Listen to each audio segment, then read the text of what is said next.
I am excited about this one. It just came up at the breakfast table. And it just feels like such a central piece of living clean and free.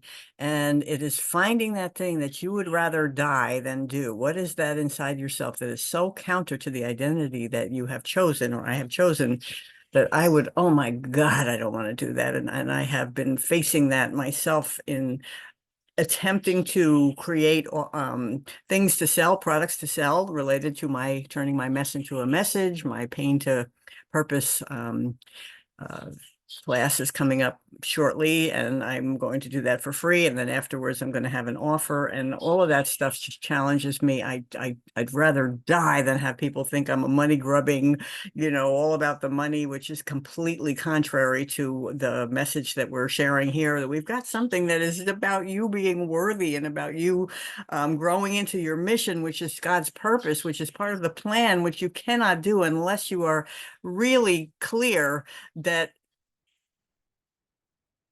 it's not about the money. It's about the expression on this plane. And then we all have our sacred part. We all are remembering becoming members of the body of Christ.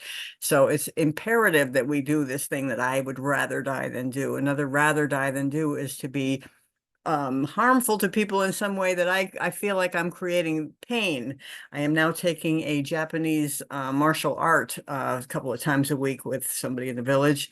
And I have to do these things that sort of twist his wrists in certain ways and create a drop that eventually takes him to the ground.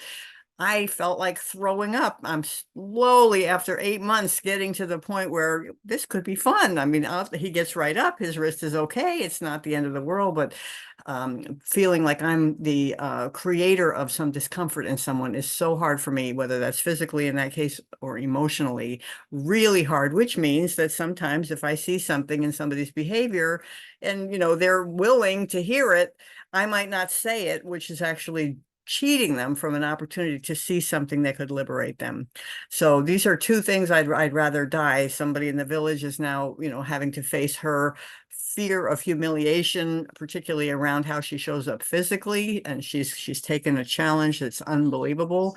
And if we can come out the other side of these little, and they're all different for each of us, we all have our own, uh, we will be free. We will have died before we died. And as someone at the table pointed out, it was Christy, when you were talking about Christ, pick up your cross. Well, what he did was, get nailed to it. What we have to do, relatively speaking, not shave our legs for 40 days, is relatively easy, but it doesn't feel easy on the self that we made up, on the self that was a defense against whatever was painful in our childhoods that we specifically told ourselves, no, you cannot do that because that's going to get you booted out of whatever kind of dynamic has you acceptable, which feels like death, absolutely feels like death.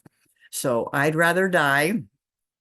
Think of yours if you're willing, a dynamic that is so bloody painful, and then go out and tackle it.